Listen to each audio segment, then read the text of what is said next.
Shalom, selamat pagi dimanapun Anda berada. Mari saya mengajak setiap kita datang kepada Tuhan.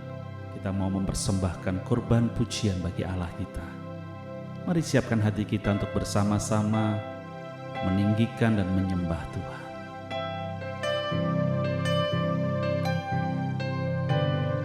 Oh, haleluya. Kami bawa korban syukur kepadamu, ya Tuhan yang hidup. Terima kasih buat kemurahan-Mu, terima kasih buat kasih setia-Mu. Sembah dan puji penuhi tatamu, sembah dan puji penuhi tatamu, sembah dan puji penuhi tatamu. Yesus Tuhan adalah Raja.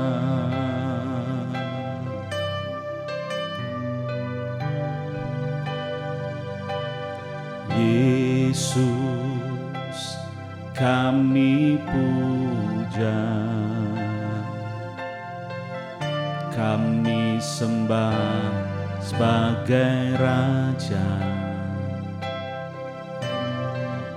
Berdiri di tengah kami,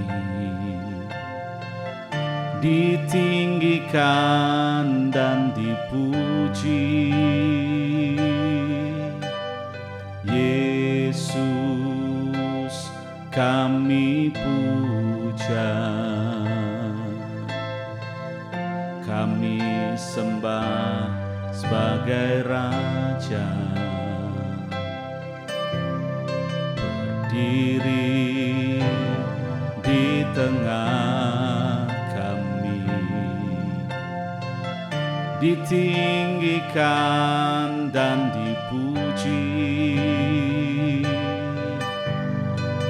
Sembah dan puji penuhi tatamu, sembah dan puji penuhi tatamu, sembah dan puji penuhi tatamu. Yesus Tuhan adalah Raja.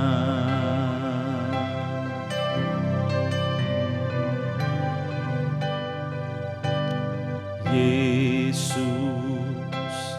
kami puja, kami sembah sebagai Raja. Berdiri di tengah kami, ditinggikan dan dipuji. Sembah dan puji penuhi tatamu, sembah dan puji penuhi tatamu, sembah dan puji penuhi tatamu. Yesus Tuhan adalah Raja. Sembah dan puji penuhi tatamu, sembah dan puji penuhi tatamu, sembah dan puji penuhi tatamu. Yesus Tuhan adalah Raja. Yesus Tuhan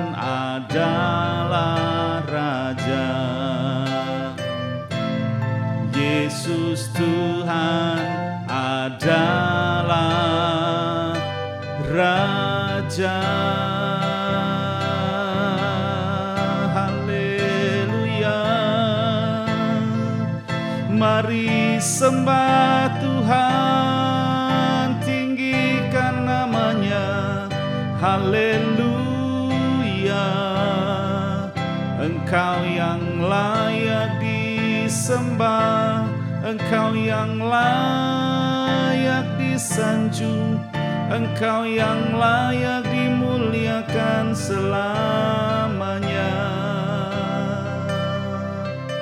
Kinarala marala matakarala marala maralamu, haleluya, haleluya. Kau mulia Tuhan, Kau ajaib. Terima kasih buat kasih setiamu, terima kasih buat kemurahan-Mu Tuhan yang Kau beri. Sungguh hati kami meluap dengan syukur kepadamu Bapa.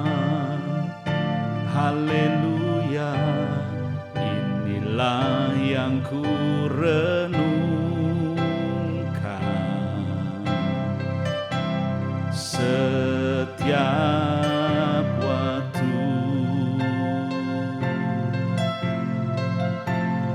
Nyanyian pujian dan pengagungan kepadamu,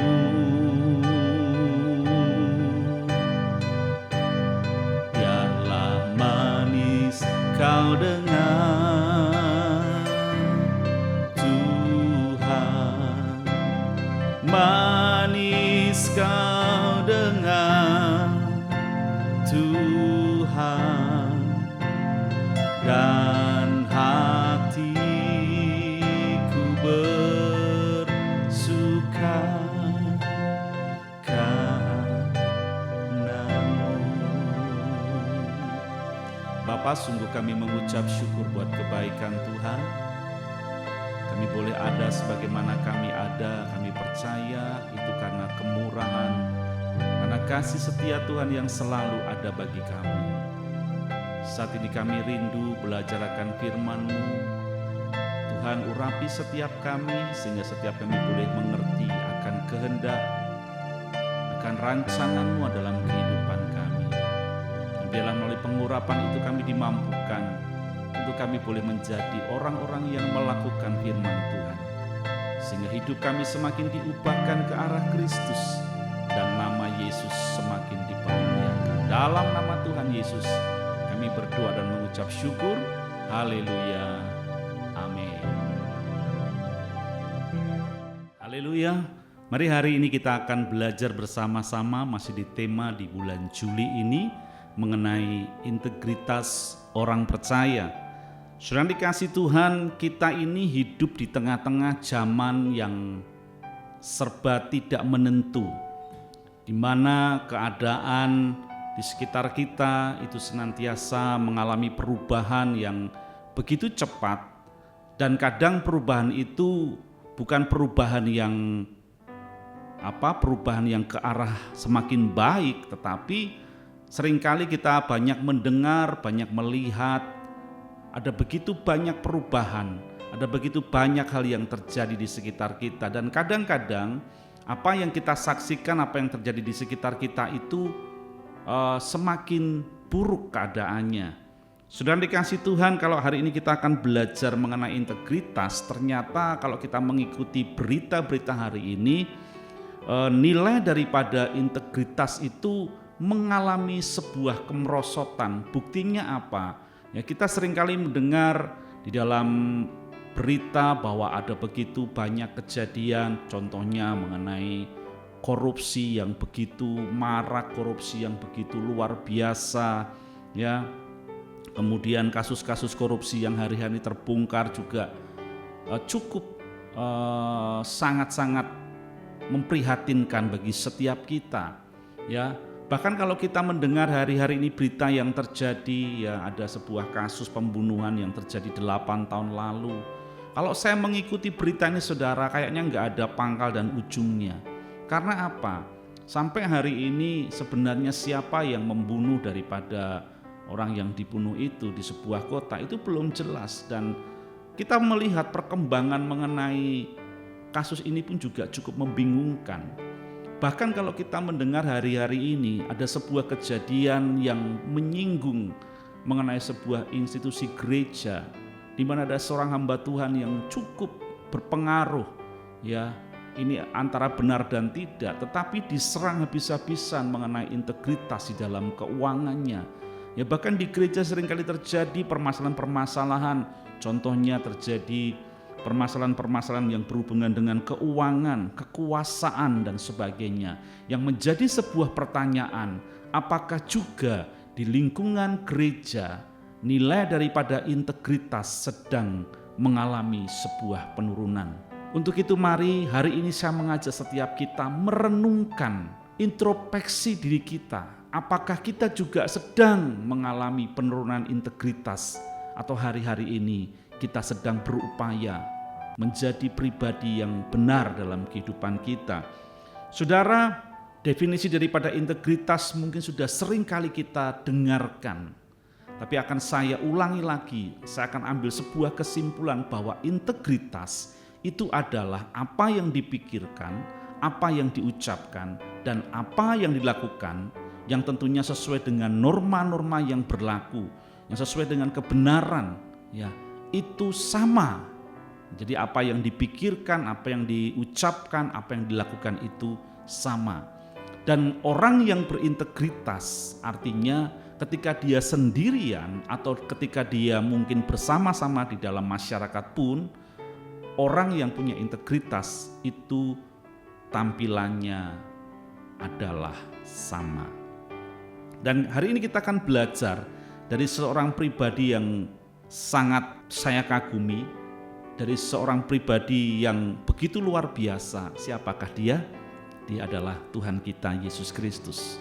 Selama Tuhan Yesus ada di muka bumi ini, Tuhan Yesus sudah mengajarkan bagaimana seseorang itu memiliki sebuah integritas yang teruji. Integritas Tuhan Yesus tidak bisa diragukan lagi.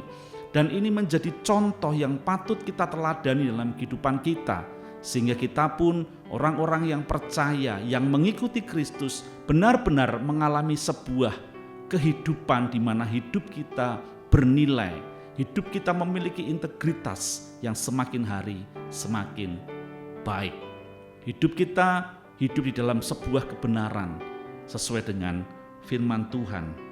Sudah dikasih Tuhan, apa yang dapat kita pelajari, apa yang dapat kita ambil nilai-nilai yang Tuhan Yesus ajarkan bagi setiap kita.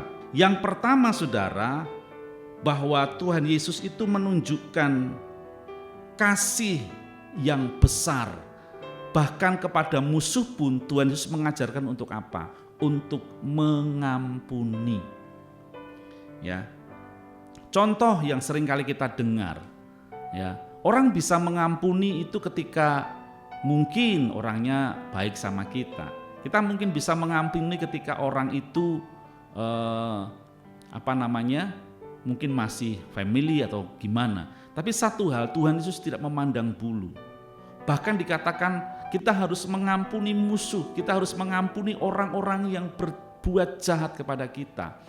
Kita harus menolong orang-orang yang mungkin tidak sependapat dengan kita. Itu nilai yang luar biasa, nilai integritas yang Tuhan ajarkan, yaitu Tuhan Yesus adalah mengajarkan mengenai kasih yang sangat luar biasa. Makanya firman Tuhan berkata, ya, karena begitu besar kasih Allah akan dunia ini, sehingga dia mengaruniakan anaknya yang tunggal, supaya barang siapa yang percaya kepadanya tidak binasa, melainkan beroleh hidup yang kekal. Tuhan mengajarkan kasih ketika Tuhan ada di dunia ini. Ya seringkali kan kita ngomong, bagaimana Pak kita bisa menjadi orang yang penuh kasih seperti Yesus, yang memiliki integritas yang sedemikian luar biasa. Saudara, kalau kita mempelajari juga tokoh-tokoh dalam Alkitab yang lain, ya, dikatakan bahwa integritas yang ditonjolkan di sini adalah kepada banyak hamba Tuhan juga dilakukan. Contohnya Daud, ya, Salomo dan sebagainya. Orang-orang yang punya integritas dalam Tuhan. Jadi Tuhan mengajarkan kasih yang besar kepada setiap kita umatnya. Lalu yang kedua saudara, apa yang Tuhan Yesus ajarkan mengenai integritas yang dapat kita pelajari, yang dapat kita tiru dalam kehidupan kita, yaitu bahwa Tuhan Yesus hidup seperti apa adanya. Dalam arti kata yang lain adalah Tuhan Yesus mengajarkan untuk kita tidak menjadi orang yang munafik. Jadi di depan dan di belakang itu sama, di luar dan di dalam kita itu sama. Tuhan mengajarkan sebuah nilai hidup yang baik, nilai hidup yang benar. Makanya pada waktu orang-orang Farisi seringkali bersinggungan dengan Tuhan Yesus seringkali mengatakan apa? Jangan meniru perbuatan orang-orang Farisi. Kenapa? Seringkali kan Tuhan Yesus ngomong apa? Bahwa mereka itu hanya bisa apa? Hanya bisa mengajar tetapi tidak bisa melakukan. Dalam kata yang lain adalah jarkoni, iso ngajar iso nglakoni. Gajah diblangkoni, iso kojah tapi iso nglakoni dan sebagainya. Ya, di dalam Matius 23 ayat 3 dikatakan seperti ini. Sebab itu turutilah dan lakukanlah segala sesuatu yang mereka ajarkan kepadamu, tetapi janganlah kamu turuti perbuatan-perbuatan mereka, karena mereka mengajarkannya tetapi tidak melakukannya. Ajarannya diikuti karena itu firman Tuhan, tetapi kelakuannya jangan diikuti, karena mereka hanya bisa mengajar tetapi tidak bisa melakukan. Tetapi saudara, kalau kita bisa melihat apa yang diajarkan oleh Tuhan Yesus, ketika Tuhan Yesus berkata A, Tuhan melakukan A. Ketika Tuhan ngomong tentang kasih, Tuhan menyatakan kasih-Nya. Ketika Tuhan menyatakan untuk kita itu menjadi pribadi yang benar, Tuhan Yesus menunjukkan. Ketika Tuhan Yesus berkata, kamu harus jadi orang yang setia, Tuhan Yesus bahkan dikatakan setia sampai akhir.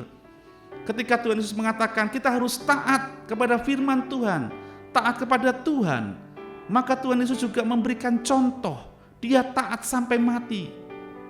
Ya kan? Dan apa yang dikerjakan selalu sesuatu yang benar, sesuatu yang memang Tuhan inginkan terjadi dalam kehidupan kita. Jadi yang kedua, Tuhan mengajarkan untuk kita tidak menjadi orang-orang yang munafik. Lalu yang ketiga saudara, apa yang Tuhan Yesus ajarkan yang dapat kita teladi di dalam kehidupannya, yaitu bahwa Tuhan Yesus itu memiliki kejujuran dalam hidupnya yang luar biasa. Ya, dalam kata yang lain, kata jujur itu diartikan dengan integritas. Jadi orang yang memiliki kejujuran, dia adalah orang yang memiliki integritas. Atau dalam bahasa yang lain, orang yang dapat dipercaya. Firman Tuhan dalam Amsal dikatakan orang yang dapat dipercaya mendapat banyak berkat. Artinya ketika kita menjadi seperti Yesus dapat dipercaya, maka kita sedang membangun hidup kita dalam sebuah integritas seperti apa yang Tuhan ajarkan. Ketika kita hidup jujur, ketika kita hidup sesuai dengan kebenaran firman Tuhan, kita tampil apa adanya, bukan menggunakan topeng, bukan menggunakan wajah yang lain, tetapi Tuhan mau kita menjadi pribadi yang jujur, pribadi yang apa yang dikatakan, apa yang diucapkan itu sama dengan kenyataannya. Saudara, mari hari-hari ini teladani kehidupan Tuhan Yesus. Yang pertama, Tuhan mengajarkan tentang kasih.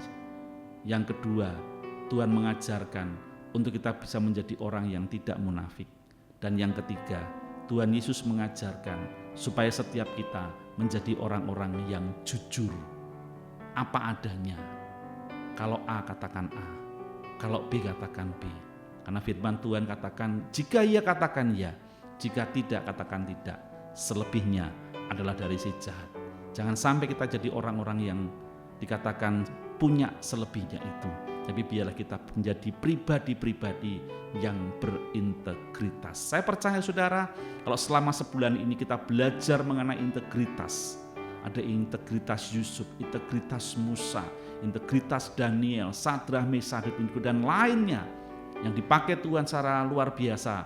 Mereka menunjukkan menjadi manusia yang punya integritas. Saya percaya demikian juga dengan kita yang mau melakukan hidup yang benar sesuai dengan standar firman Tuhan dan nilai-nilai kebenaran, maka kita akan dibentuk dan dijadikan oleh Tuhan menjadi pribadi yang berintegritas.